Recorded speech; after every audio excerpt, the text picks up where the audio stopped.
It's that time again, boys and girls. We're heading out to go car shopping. But before we do, I wanted to remind you that Dream Build 7 is now live and submissions are open. You guys have seen us transform 6 of our other VIP members' cars, and you could be the 7th. Click the link in the description below to find out more details and get your car entered today. Now let's head off the top rank and look at some amazing Japanese cars.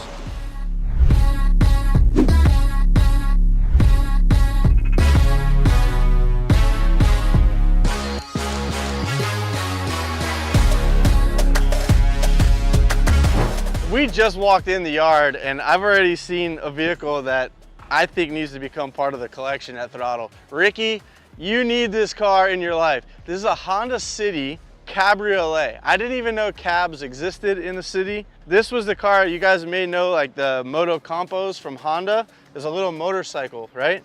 And they used to fit in the back of these. So these were commuter cars. You would park your car wherever you could on the street, pop the hatch, pull the Moto Compo out the back and ride the little motorcycle the rest of the way to work or wherever you had to go. Really neat cars. I had no idea. This was designed by Pininfarina, which you guys probably know, and if you don't, Google it, as a cabriolet. To boot, it actually has Mugen wheels on it, which is even crazier. This is a little unicorn right here. I like this. I think this is a Celica All-Track. I don't know a ton about these cars. I just know they're pretty iconic in the rally world, and I believe they were a homologation car for rallying. I do know it's all-wheel drive. It does appear to be a 4-cylinder turbo. I love all the different hood. This looks like some sort of cooler that goes straight through the hood, through this boot, into this boot, bringing cool air from the outside. You've got 2 ducts back there. The normal Celicas didn't have this. And look at the rear wing on this thing. The rear wing is insane. GT4. Look right here. Toyota Celica GT4 World Rally Champions. So this was a homologation car. I guess I should say, not that this is a rare car by any means, but it was a limited production being a homologation car. You just don't see them very often. They were never available in the US market. It just makes it unusual and unique, which is really cool. And this guy even threw some Volks on it, the TEs. I mean, man, looks like it has I don't know if these are factory Recaros. I don't think so, because they don't match the rear seats at all. Those may have been added after the fact, but it has a TRD steering wheel, a bunch of gauges. I wish I had an endless bank account. I would have so many cars.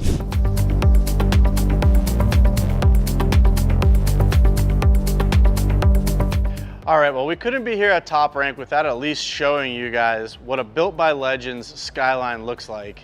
And here we have the Built by Legends Skyline R33 that was built in collaboration with Mines Japan. This is an iconic livery, a beautiful car, which we'll get into here in a second. And one thing I want to mention is that Top Rank USA is actually the US importer for the Built by Legends cars. And what a Built by Legends car is a chassis that either Top Rank can source for you or you can source yourself, that is delivered to a shop in Japan called Garage Yoshida, where it is completely torn down, every nut and bolt, put on a rotisserie, and beautifully restored from the ground up and put back together with all new components or restored components. First and foremost, this front bumper. It may look stock to you, but it's not. This is actually full carbon composite. And this is a single piece bumper. Built by Legends actually contracted these to be a 1-piece bumper, full carbon. And as you can see, to showcase that, they left inside the turn signal and inlet area carbon, so that you can tell this is a full carbon bumper. It just happens to be painted the green carbon, which is kind of a Mines staple. Mines cars typically almost always have this colored carbon. They've added the Nismo ducts up front, and right next to that very expensive front bumper are these very expensive headlights. The xenon headlights on an R33 can run up to like 10 grand per side, but that's the Skyline market currently, and that's just the way it is. Moving up, we have a stock grille. I don't believe that's been made out of carbon. It looks OEM, but what is carbon is this hood, and this front end is just stellar. Everything about it is perfect in my opinion. I love the Mines throwback graphics. This is kind of their signature look. I even love that they have their own little badging. Normally you'd have a GT badge here, or they've replaced that with actual Built by Legends badge, and then all the partners on the build. Garage Yoshida is the body shop that does all the restoration. Motul Oil, Recaro seats, raised wheels. One of the things that really jumps out at me in the back is this spoiler. So this is basically a R33 GTR recreated rear spoiler out of full carbon. And again, you've got that Mines green carbon twist that they've put on it. And around back, we basically just have a mine's exhaust system in full titanium. And other than that, it's pretty stock. And you know what, that's what I really love about these Built by Legends cars is they're basically a stock car that's been reimagined and basically made new again. And now this car, where it really shines is the interior. I saw this car at Ours Day last year in Japan where it was debuted. I've heard they've made a couple changes since then, but let's take a look inside because this is essentially, as I mentioned previously, a brand new R33 GTR. I mean, look at the coachworks in here. The door sills, brand new, plastics, everything's been replaced. Brand new hardwares for the seats, new carpeting, Built by Legends floor mats in here, even with custom badging. These Recaro seats have been reskinned in the signature green Alcantara. They've done a two-tone on the door panels, which is really awesome. Like every piece and panel in here has basically had Coachworks done on it, except for the door pull, which being a high touch area, you don't want to do that because it's just going to get destroyed. And that's just the door and the entryway. Look inside here, look at the center console, full Alcantara wrap. All the stitching lines up from the armrest down to the panel that doesn't actually move, just a functional pocket. The stitching's carried around on the front here, up around. Looks like the transmission's been swapped to an R34 gearbox, and they've actually gone as far as to customizing the shift knob as well. It's an OE shift knob that's basically been recreated. Mines is very known for their steering wheels and basically Alcantara armrests, boots on the shifter and the e-brake, as well as these handles. I've actually put these into my R34 as well and my R33. Well, that's the interior. As special as it is, we should probably take a look under the hood because I imagine it's probably just as nice under there. What? As expected, the dry carbon hood weighs nothing. Look at this. Oh my gosh. Wow. So nice. What I love is that they actually took this aftermarket hood. It has no skin, shows off the composite work. They've really taken a lot of care under the hood. They've got a dry carbon intake. This replaces the factory plastic component. We've got the Built by Legends $1,000 US hood prop. This is one of the coolest parts you can get for a GTR in my opinion. First of all, it's obvious this bay has been completely cleared out and resprayed. We've got a Built by Legends VIN tag here that basically says that this was basically a recreation. They've got a custom titanium strut bar in here, which is really cool. You can see they smoothed out all the welds and made it look really nice and modern. The engine is recolored in this green color to carry on that theme. When you buy one of these cars, you pay top dollar, but you get what you're paying for. This is like a museum spec quality or better, in my opinion. There's nobody in the world building a better GTR than Garage Yoshida and Built by Legends at the moment.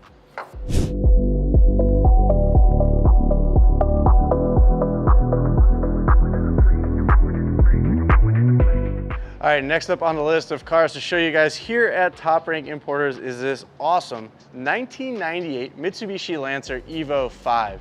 These cars became wildly popular just a few years ago because they became legal to be imported here into America. They started to pop up left and right now, but one thing I've always loved about these Lancer Evolutions is that not only is it a rally legend, and that's basically what it was derived from, they come basically modified from Mitsubishi. So very aggressive front aero package, big fog lights on the front, rally style, massive front mount intercooler, turbocharged 4-cylinder engine, all-wheel drive, fender flares, rear wing that provides downforce. These things are basically from Mitsubishi, a race car straight off the lot, and they mod really well. Let's walk around and take a close look at this one. It does have some upgrades like these wheels. We've got some WEDs on here. These are 17-inch. And another thing that these cars came with from the factory are Brembo brakes, which is really cool.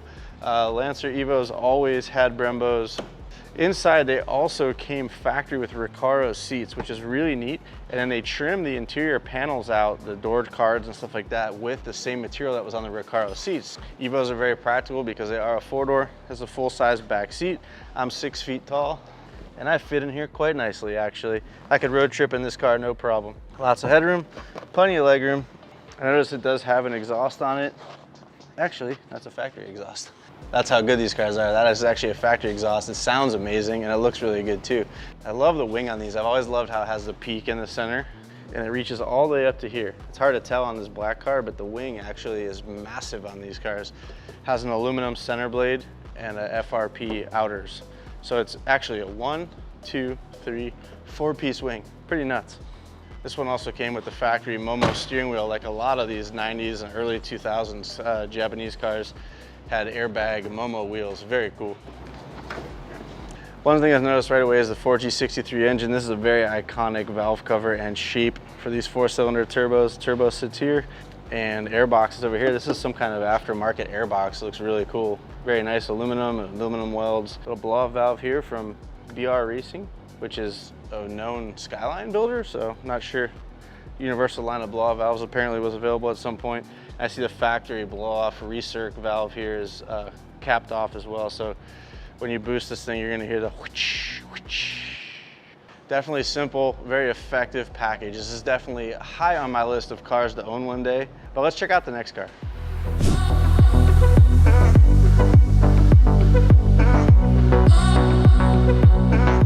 This is actually the car I came here to look at today specifically. As you guys know, I recently purchased an Autech R33 GTR, very special car. I also own an Autech 260 RS, which is over in Japan until next year. I went out and visited my friend Jimmy Oakes in Connecticut, and he had a couple Autech S15s. Kind of fueled the fire a little bit more for me. I began searching for an R32 Autech. They just so happened to find one and bring one in at Top Rank here in Southern California. So I came up to take a look at it today to see if it's something that I want to add to my collection of Autechs and Skylines. As you can see, it doesn't really fit my motif. It is not white, and the reason it is not white is because it only came in this color. This is an Autech R32 4-door sedan.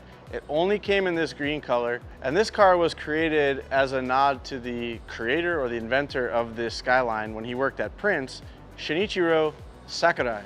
And that's where the logo comes from on this car. As you can see here, they've actually applied it to quite a few parts on the car. It's an SS logo. And so you'll find this on the center caps of these special wheels for this car.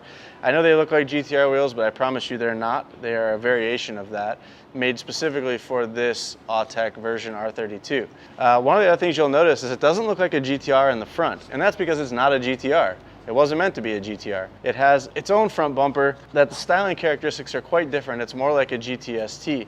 However, it doesn't have a GTST hood and center grille, which is unusual, very unique for this car. You'll also notice that it has fog lights. These were optional, and this does not have a front lip like a GTR would have. Very cool car, very unique. One of the things that makes it so special is the engine inside. It has an RB26. Just like a GTR. However, it's lacking both of the turbos that the GTRs came with. Those are called RB26 DETTs. This is called an RB26 DE. Naturally aspirated inline 6-cylinder. Very cool, but instead of talking about it, let me show you guys. So as you'll notice, this side of the car looks awfully naked for an R32 Skyline, and that's because we've got no turbos. All we can see here is a grounding strap and an inline 6 and a manifold, which is really cool, really unique, and that's a factory part for this car. It came just like that, as is this piece of metal here, this heat shield, to keep the heat away from the power steering reservoir and the ABS system and the wiper motors. Very unique and cool for this car, but it does look funny, I will admit. Sitting next to this long straight 6, we usually see all these turbos and piping coming off of.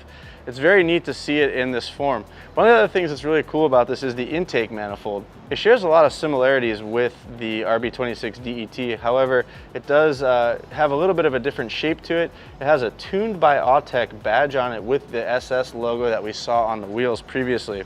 One of the things you'll notice is there is not a clutch master cylinder in here. You can see there's a plate here where a clutch master cylinder would go, but it's not. And that means one thing. That means this is an automatic RB26 DE non-turbo, 4-door in green. Not the most desirable thing in the world.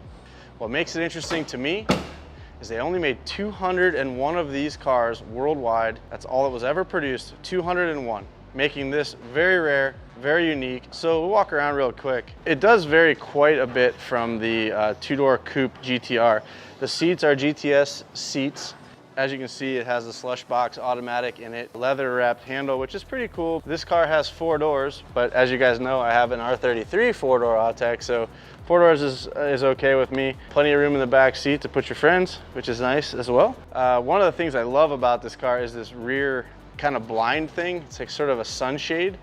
This was a factory component. It's kind of hard to see. It's like white plastic, almost like a Venetian blind, but as you can see, it has a Nissan logo on it. And this actually, I have a catalog for this car at home. This was actually a dealer installed option, which is pretty cool that it still has it and it's intact. As you can tell out back, it has the stock NA exhaust on it from Nissan. Pretty cool, it still has the Nissan engraving on it. It's in very good condition. We've got the GTST taillights, Autech Japan badge, which this is really cool in my opinion that this is still present.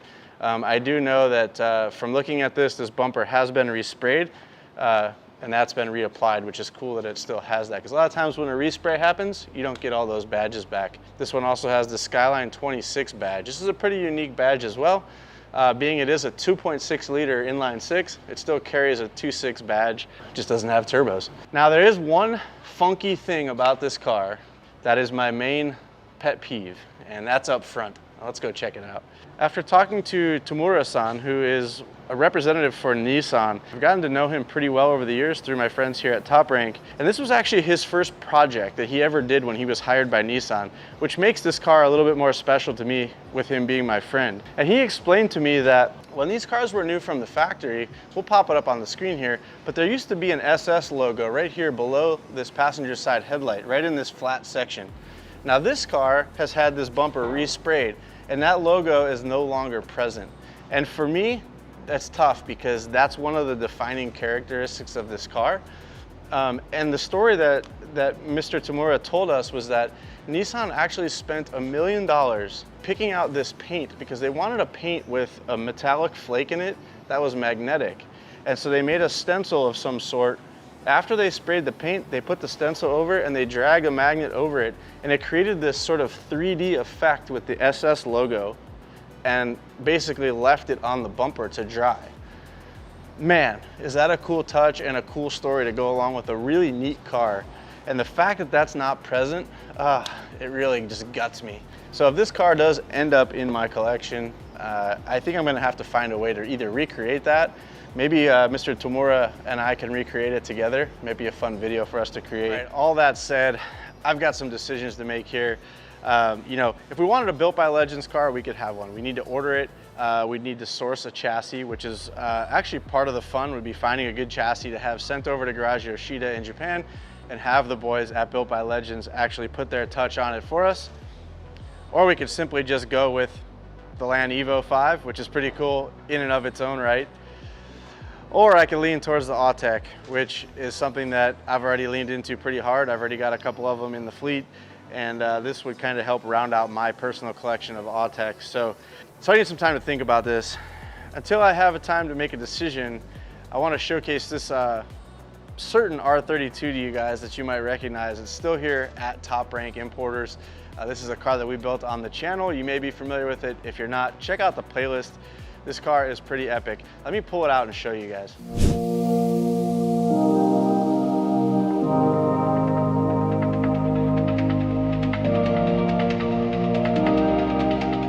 This is the 1989 Nissan GTST that we built in the throttle shop. Basically overhauled this whole car from engine rebuild, full interior rewrap with full leather interior and suede. We couldn't leave here without showcasing it once again. In fact, instead of me talking about it, why don't we just have a quick walk around? Obviously, you guys can see it's on air suspension. It's got work 3-piece wheels, Falcon RT660s as always. We've got our Rocket Bunny Pandem body kit, wide body on the GTST, making it more like a GTR style. We've got the RB20 engine that Quinn went through and basically rebuilt from the bottom up. We've got a forward-facing ISR performance intake manifold throttle body setup. We've got GK Tech brake master cylinder stopper. We've got a Garrett turbo, and it's all controlled by a Link ECU. It was tuned by our friend Jimmy Oakes. We've got Mishimoto radiator, a bunch of Greddy products, a lot of Platinum Racing performance products in here as well, including their cam trigger kit, their radiator stays, Leask spec, overflow, breather can. What else we got? Oh, the interior, as I mentioned, is fully redone in suede and leather, paired with some Recaro adjustables, Imperial floor mats, and as we showed you guys previously on that nice R33 from the boys over at Built by Legends, we have nice leather stitching in here, tying everything together a little differently than the way they did it, but also very classy and a nice touch. Man, it smells like a new car in here. I love it. Suede headliner. And one of my favorite parts about this car is actually the sound system. And playing the music for you guys now through the camera is not gonna do it any justice. It's got a subwoofer in the trunk. All of the interior speakers have been replaced. We've got a doubled-in CarPlay head unit in here from Pioneer. Greddy steering wheel. This thing is really top to bottom, a really cool project and one of the most complete cars that's ever left our shop. So if you guys are in the market for an R32, I definitely suggest checking out Top Rank's website, and maybe this one's still available. This is a car you can purchase, take it to a show, and start winning trophies straight out of the gate. It is that good.